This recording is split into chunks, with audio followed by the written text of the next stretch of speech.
Howdy from Arlington, Texas, y'all. Hope this video finds you well. We are on take 2 of this. One of my puppy girls, Stella, was outside. The neighbor decided to let their asshole dog out because they don't care about all of the barking and commotion that makes that, comes from it because their dog's an asshole. But I don't like to be the bumpuses, so I was about 5 minutes into the video and had to cut it off, and here we go again. So I attended the Dallas Card Show yesterday. It was the first card show I had attended since the same 3-day extravaganza back in November. I went Friday night in November because Jeremy IPTTM was in town. I was super excited for this. 3 or 4 weeks ago, I was like maybe 40% I would go. But then some of the guys started messaging me, hey, are you going to be at the show? Are you going to be at the show? Some of the guys I know were coming in from out of town. So I was starting to get more towards 60-40 that I would go, and then I got the invite from Dr. Beckett to join his roundtable after the show. Thank you, Uncle Rich Klein, for securing me the invitation. So I did make it happen, but I was super excited and had trouble falling asleep Friday night. Didn't sleep well at all. Woke up about every hour. Woke up at 4 Saturday morning, and finally about 4:30 just said, I ain't going back to sleep. So I got up, started doing some things to get ready, and went. So I'm going to not really talk a whole lot of thoughts on this. If you want to hear my thoughts on this, discussion about it, as you see right there, Mondays, 8 p.m. Eastern on the 3B Collection channel, Herman and I will be discussing card shows because he also attended a card show this weekend. So we will talk about that, potentially other things, but that's where you can find it. If you join in the chat, we really try to be interactive with the chat. If you can't watch it live, feel free to watch the replay. So the one other thing I'll say is, who did I meet from the YouTube community? I saw Mike Baseball Collector. Obviously, we've met before. I found out a little bit more kind of where the area he lives in. He probably only lives about 15, 20, maybe 25 minutes at most from me. I finally met in person Andy. She blinded me with refractors. I met Bart, the PSA card guy. Both of those guys were just as nice in person, which is what I expected. Both seem very genuine in their videos and are just as nice, if not nicer in person than you would think they were through their videos. Dave, Blue Jacket 66, was with them. He was talking to someone when I kind of met up, when I found them before the show, and I never really ran into him, so I never had a chance to speak to him, but I did see him from a short distance. And then of local guys, I've been chatting with him for months. Brad, he is Texas Card Dude, does a morning stream most mornings. We've talked a lot through social media, but we finally met up, and that was awesome to meet him.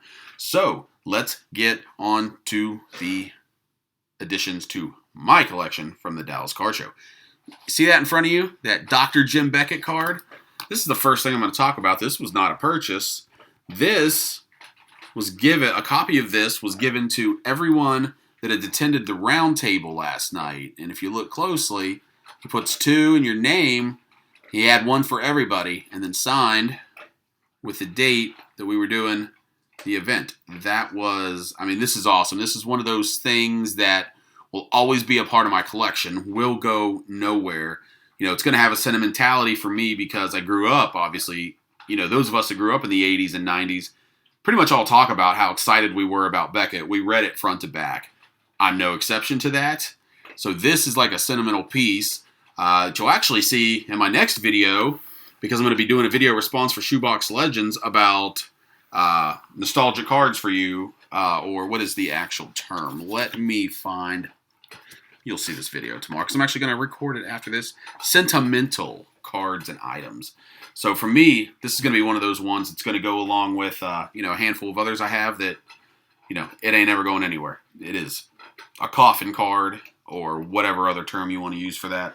It's PC for life. Okay. Oh, well, whatever. Anyway, let's get going. So For me, I do have a little bit of anxiety. I'm not real good in big crowds. When I got there early, it wasn't as busy as I expected. It kind of picked up and started to get real busy, and I wasn't comfortable. So I kind of sat chatting with some NASCAR guys. We were opening some boxes and just talking all things racing and other stuff. But eventually it seemed to slow down a little, so I was able to get out and do a little searching. I had a list of things I wanted to look for. A Charles Barkley autograph. I have a list of about 20 things I'm kind of looking for. It wasn't working for me. Just so many people there. And a lot of the aisles, if you've got somebody looking at the table straight across from them, and you've both got backpacks on, there's not much room to get through. These aisles are very narrow, so people are beating and banging into you. I don't want to be standing there looking through boxes and get run into 10 times in 10 minutes. And I'm not faulting those people for running into me, because I'm sure I try to sneak through as much as I can, but I'm a big boy, and so I'm sure I ran into some people. So I picked up a couple hockey cards. Really just have not done much with hockey in a while. I did actually have some hockey stuff on my list that I wanted to look for. This I picked up because I love that Upper Deck in the last 5 years or so has used a lot of this electric blue on their hockey cards. Kind of gives off that ice, that cold, that winter feeling, which I think goes great. This I picked up because future Hall of Famer, my favorite team, serial numbered, low serial number. We got it there? Come on. It's 34 of 88. He doesn't want to show focus. There we go. 34 of 88. So decided to pick that up. Not a Patrick Kane fan per se. I have a hard time collecting or being a fan of guys that have off the field issues. I've kind of tweeted about that, and I posted on Instagram, and someday we'll talk about it on the show with 3B. He's had some issues when he's been drunk. He punched a taxi cab driver, and that might have happened more than once. I think he might have had other issues. Let's just say that. So I'm not the biggest fan, but the card was beautiful. It was low numbered. I'll add it because it's a Blackhawk. This John Klingberg I added because my wife and I, we watch a lot of Stars games. I won't say we watch everyone, but this is a green parallel. Numbered, you can't even really see it, even if there you go, 17 out of 99, it will show up. But it's a green parallel with the team colors. Love it. Just, a cheap card. Decided it would be fun to add to the collection. I got that for $5. So those were two hockey cards. Kind of in that same time while I was out there, I got walking around. I found a table that actually had a handful, and I saw a handful of NASCAR cards. I kind of looked at them, picked up one, and he's like, hey, I got more NASCAR under the table if you're interested. So I went through them and ended up picking up 4 cards off of him. The first one that I actually grabbed, and this is the one I had in my hand. So this is a Danny Myers, Chocolate Myers, Lasting Legacies patch card. Logan and Val, the guys I was talking about, the NASCAR guys, we were trying to figure out maybe what this could have been off of the fire suit. It could have been something from the Goodwrench. We're not 100% sure. Maybe someday I'll dig into that. But this was Dale Earnhardt's Gas Man for the car. Long time, legendary, very popular. Numbered out of 199, so it kind of goes along with my Dale Earnhardt collection, which I'll talk about a little bit more at the end of the video. So picked that up, and then that was when he said, hey, I've got some more. So a couple cards I found that I was interested in. I love these cards as a kid, this insert set called Shark Tooth Signatures. It's not a very big autograph set. Dale Earnhardt is in it. It's an expensive one. It's one of those cards on that list that I talked about that I'm looking for. I can find them on eBay.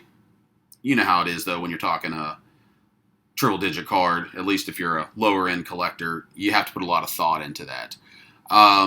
So these, I ended up getting these for a nice deal. I packaged these up. Grab these. They have a lot of chipping on them, actually. The Elliott has a lot of it right here. You can't really you can see it now. You can see the spots and stuff. But I love this insert set. Got these for right around the amount you can get them for on eBay. But there's always something nice about picking it up in person. It just adds to it a little bit. So I grabbed one that he had on the table that he was asking a little bit more for. I'm not really sure why. Maybe because it just didn't have the chipping, but a Terry Labonte. So here you have a 2-time Winston Cup champion. His brother, a 1-time Winston Cup champion. Both of these guys from the Great Republic of Texas. And you also have another 1-time championship winner and 15-time NASCAR's most popular driver. Got a nice little bundle deal on these. Was really happy with that. I got those for $30. I put $35 into those, so I was super happy with that. Then we get to a little higher end, and you talk about these new hockey. I showed off the Patrick Kane. That's a relatively new hockey card from the last handful of seasons. You can't get much more polar opposite than T206 cards. So I got these off Roger. He sets up at a lot of local shows, if they're multiple day shows. Oops, sorry about that. And he hasn't had lower end T206s in a while because honestly, I'm sure there were others involved, but I clean them out. There's a certain price point that you just pick up pretty much anything if you can because it's real hard to come by those. So I got a little package deal on these, picked these up. He had more, and I thought about going back later and getting them, but I passed, and I'll tell you why after I show these off. So I got this.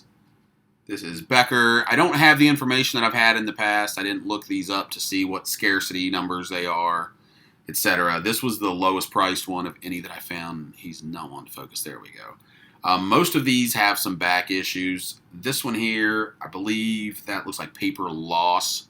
So of course that helps, lower the condition and ultimately the price. That one was lower than the rest, at least marked price. I bundled them. So I picked this one up in particular because it was a Cleveland player. I'm not a big baseball fan anymore. Not a baseball fan at all, really. But when I was an Indians fan. So the fact that he was with Cleveland made me want to get that one. This one actually has a clean back, but you can no doubt tell a pretty brutal crease right across. So not the greatest eye appeal per se, but when you're playing in the shallow end, you have to take what you can get. So I love this one because I love the red background cards. They're just beautiful. This is Bush from Detroit. What we got on the back here? We had a little handwriting on this one. But, no back damage. So handwriting, I mean, it's, like I said, when you're playing in the shallow end, you sometimes take what you can get. Dorner from Kansas City. I may have this one. It kind of looks familiar, but at the price point, I wouldn't pass it up. I am wondering if this one could be trimmed. I just feel like it seems to be a little too small, and those edges, I don't know. Just something about it doesn't set right, but I do trust Roger. I have bought more T206 cards off him than anyone. So, and he has told me in the past, hey, this one's trimmed. He has lower prices on them. So I feel okay. This one is an Ames. This is another one I might actually have. It seems familiar to me.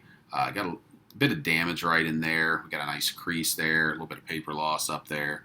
But, say it again. Playing in the shallow end. Nice back on that. Overstrikes. I don't think I have a lot of overstrikes, and I feel like they are sometimes tougher to come by. But again, I did not look up card scarcity.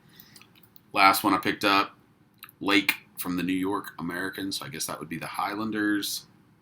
This one has, it's got paper loss right there because you can see where the red border would be. And that's gone. I believe that to be paper loss. And I believe all of the brown to be paper gain. This probably came out, this probably came off of a sheet that was probably kind of like that garbage bag material paper. So I don't know. I could easily find someone to soak this. It's not something I will ever do myself, and it's not really something I have an interest in doing to get that excess off. But this one looks, it looks a lot cleaner than the others, and for whatever reason, I'm not necessarily a fan of the cleaner cards. I like my 110-year-old cards to look like they're 110 years old. Not everybody's going to agree with that. A lot of people want the highest grade they can get, but this, for me, is honestly a more appealing visually card. And that's my opinion. It is what it is, and some will disagree with me. So some of the other ones I passed on at this lower price point, I did pass on a handful more. They were kind of in this range of they just looked a little too clean for my liking. Like, I put these in the 20 card pages. I binder these. And these ones just stand out, and I don't feel like they stand out in a good way. For me, I feel like it's a negative standout. So those are my T206s. It's been might be a couple years. Well, no, I think I picked up one at the November show, but I have not been acquiring those quite like I used to. So the big thing for me was not technically an acquisition. I said I would mention Dale Earnhardt. I took 3 Dale Earnhardt cards that I had purchased, signed, unauthenticated. When I looked at these on eBay, everyone was purchased from eBay. I have looked at so many Dale Earnhardt autographs that I've looked at his ones that were pack pulled. I've looked at ones, because he's got a lot of different signatures, just like most athletes do. And I saw a lot of different autographs, but I saw a lot of PSA certified ones. And these looked legit to me. They looked very similar to those. So even though they were different, I was like, I'll take a chance. Someday I will probably send these to Garrett at Slab City to go ahead and get all these bad boys into PSA cases for consistency. But it was a lower cost to entry to go ahead and get these certified by JSA. So if I were to send these to PSA, I assume could be wrong. Maybe you don't get these back if they don't pass them, but I believe that people said, keep trying, meaning they send them back. Well, if they send them back to me, I now have JSA certification, so I feel good on those. So I went for 3 of them. If you don't know what they do on JSA, so here's the first one. This is the one that I was really hopeful would pass. I felt good on it. I love the card, the SPX. He's just not picking up the shine. Apologies, but it is Upper Deck hologram. So you get most of you know what you're getting. This was the one I really hoped was authentic, and it came back authentic. I had shown before I submitted these. I mentioned Val and Logan, the NASCAR guys I've been talking to. I showed these to them, and I said, what do you guys think? You've seen hundreds of Dale Earnhardt autographs over the years. They both said they felt all 3 were authentic. They looked different, but the cards were from different years, and his signature evolved, and they felt that they all matched the time, perhaps, and the signatures looked legit, and this one did. I am so happy. So if you haven't certified with JSA, how this is certified, obviously we know a Beckett PSA DNA is going to come in a slab, and it's going to have all that on. So what they will do on here is they will put this sticker on the card, or the item, I should say, with a serial number. So this ends in 3475, and you will get a matching certificate that has the 3475 on it. This is the cheaper option. You can also actually get a full letter of authentication. In this particular case, that's not something I was looking for. We might be talking different on a higher priced piece of memorabilia. But for the card level, I was extremely happy with this. I could talk about this for, who knows, 2 hours. But this, one of the things I love about this, black, silver, and it was whoever had it signed in blue, so it does pop a lot more than the other 2 that I have. So this one, this was the latest signature. So you see this one. This card is from 96. The other 2 cards are from earlier. This is a 1991 Max. Again, it doesn't pop real well because of the black, but the signature is different. There's more of a slant to it. But again, it did pass certification. It looked good to me, with my limited knowledge. My knowledge of signatures is pretty much limited to Dale Earnhardt, but passed certification. This card is a 1992, so it's later, and the signature, again, looks different, but, he had an evolution of his signature. And So I was 3 for 3 on these. And I thought, oh, this is great, because one of them I had got at a good price from a seller who seems to have a lot of them, and he only sells certain signatures. So there is an uneasy feeling based on context clues. And I was super excited to see that card pass, because I'm like, okay, well, now I know I can buy more. Lo and behold, I'm looking for cards for the video I said I'm going to release tomorrow.